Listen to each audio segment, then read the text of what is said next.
俄军围攻苏梅，却在城外不敢进攻。无人机在俄乌凸显战力，使战损数据陷入罗生门。泽连斯基欲向美购买10套爱国者，反遭川普无情嘲讽。拜登卸任后首次发言，抨击川普破坏美国环境。F-16坠机问题究竟在哪儿？咱们一个一个来看。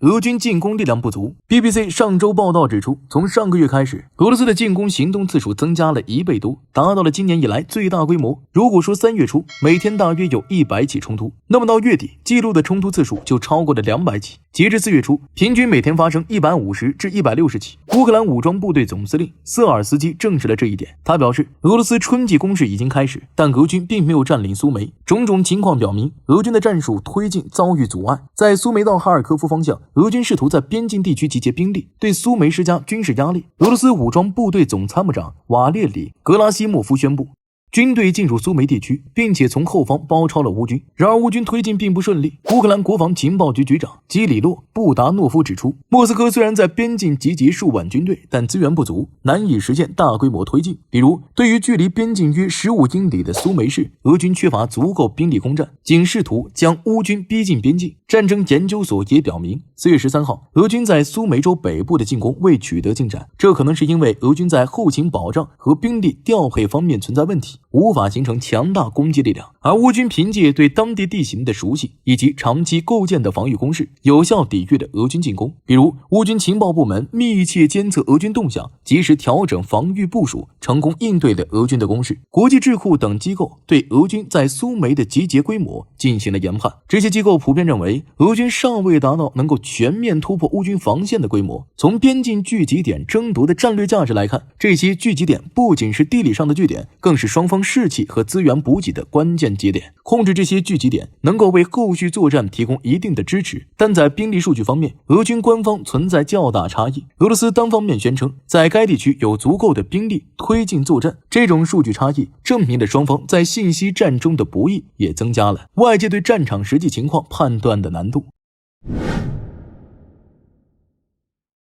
其次，俄军在顿涅茨克开启了机械化消耗战，其中装甲部队的对抗成为关键。美国捐赠的布雷德利战车与俄罗斯的 BMP-3 步兵战车成为了关注焦点。单从性能参数对比来看，布雷德利战车在抗射弹、防地雷以及侧面和正面防护方面表现出色，远超俄罗斯的 BPM-3。但 BPM-3 在机动性、射程越野能力以及涉水能力方面更具优势。可是，在战损数据方面，俄乌双方的统计存在再次出现了较大差异。乌军宣布在装甲对抗中给俄军造成了重大损失，但俄罗斯方面并未承认这些数据。北约卫星监测数据显示，双方都有一定的装甲装备损耗。在乌克兰获得的300多辆布雷德利战车中，至少有1半以上被摧毁或损坏。据开源追踪组织 Oryx 称，至少有11辆布雷德利被俄军缴获。由于双方都可能出于宣传和战略目的对数据进行修饰，所以这些战损数据的可信度有待进一步考证。同时，在俄乌冲突中， FPV 无人机的广泛使用让战场变得更加残酷，金属网状防护笼等应对措施的技术局限性也逐渐凸显。从具体战场案例来看， FPV 无人机凭借其成本低、机动性强、隐蔽性好等特点，能轻易突破传统防御体系。它可能突然发动攻击，让被攻击方防不胜防。例如，在一些视频中， FPV 无人机直接冲向坦克、装甲车等装备，造成严重破坏。为应对 FPV 无人机威胁，双方研发了金属网状防护笼，如乌克兰豹2坦克配备了这种防护笼的最新版本，但效果有限。金属网状防护笼只能在一定程度上抵御无人机攻击，对于小型高速的无人机很难起到有效防护作用。一些小型 FPV 无人机能够轻松绕过或穿过防护笼，对目标进行攻击。基辅独立报曾曝光，乌军采取的一些反制措施，如袭击俄罗斯光纤和炸药工厂，试图破坏俄军光纤无人机的生产和供应源头。然而，这些措施难以从根本上解决 FPV 无人机带来的威胁。在无人机时代，如何平衡军事需求和人道主义原则，是国际社会亟待解决的难题。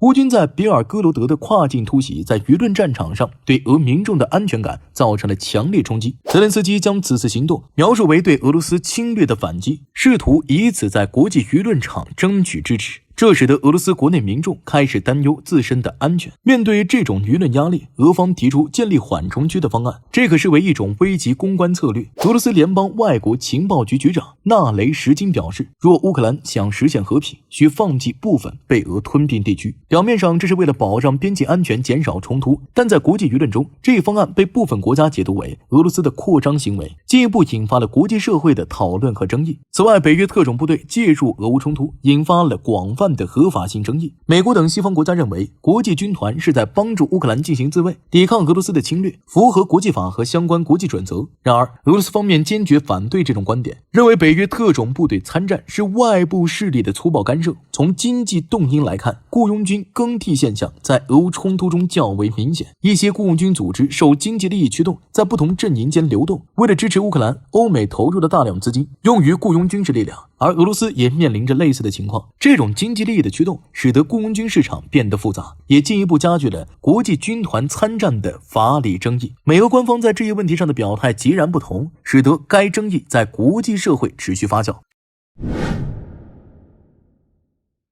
4月15号，泽连斯基接受了 CBS 60分钟的采访。他在采访中表示，普京不可信，他依然想要彻底摧毁乌克兰，这是停火协议失效的事情。我认为俄罗斯的叙事在美国盛行，在我看来，副总统是在为普京的行为辩护，这是现实的转变。俄罗斯人是侵略者，而我们是受害者。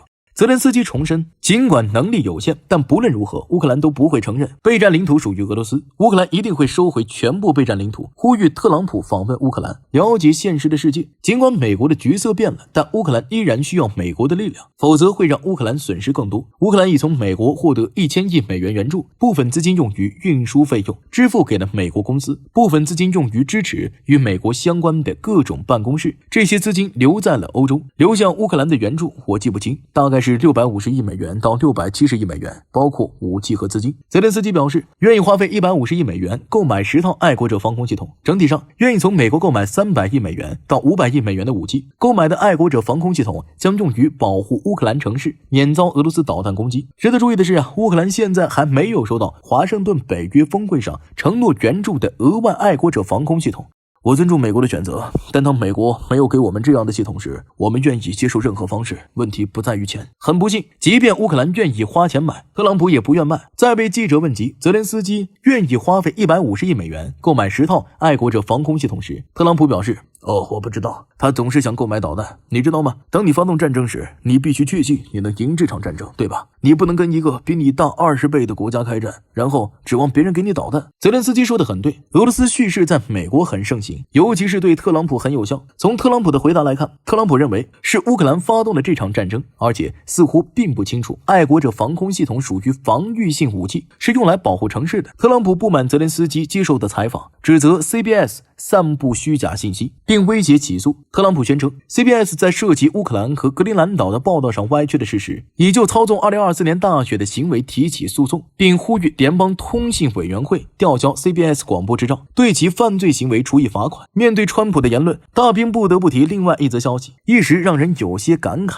4月15号，美国前总统拜登在卸任数月后终于打破沉默，在一场面向媒体和公众的讲话中，首次公开抨击特朗普政府。拜登的话掷地有声，不到100天，新政府就做了这么多事儿，造成了如此多的破坏，这真是令人震惊。这一切竟然发生得这么快。这番表态并非情绪性发泄，而对特朗普政府短期执政轨迹的系统性控诉。拜登直指川普正在抹去过去4年我们所取得的全部进步。在外交领域，拜登毫不留情指出，特朗普在国际舞台上的所作所为重创了美国信誉。短短3个月里，特朗普几乎推翻了拜登政府建立的所有气候外交努力，退出了多边环境协议，重新启动与欧洲盟友的关税谈判。拜登直言，美国不能在世界上靠勒索前行。在拜登讲话当天，盖普洛发布的最新民调显示，美国公众对联邦政府在社会保障、医疗、环境等关键议题上的满意度正在下滑，尤其是老年人群体和中下阶层选民的不满情绪日益高涨。显然，拜登选择此时出面，不只是情绪爆发，更像是精准切入政治战场的布局。难道拜登要复出了？最后咱们看看 F-16 坠机暴露出来的问题。26岁的帕夫洛·伊万诺夫在执行作战任务时，驾驶 F-16 战机不幸丧生。这一事件充分暴露了乌克兰空军在现代化战争中的生存危机。俄军拥有先进的防空导弹系统和战机，乌克兰的 F-16在面面对这些先进装备时，明显处于劣势。F-16虽具备一定作战能力，但在复杂战场环境下，其性能受到极大限制，难以有效突破俄方的防空体系。此外，北约飞行员培训体系存在缺陷。尽管北约一直在为乌克兰培训飞行员，但由于战争的紧迫性，培训时间不足，飞行员难以熟练掌握先进战机的操作技能和战术运用，而且北约提供的培训资源和设备有限，无法满足乌克兰空军的实际需求，这使得乌克兰空军在作战中面临诸多困难，难以发挥出战机的最大效能。不知道大家对于这次坠机事件还有什么想法吗？可以在评论区告诉大兵。好了，今天的新闻就到这儿吧，我是大兵，我们下期节目再见。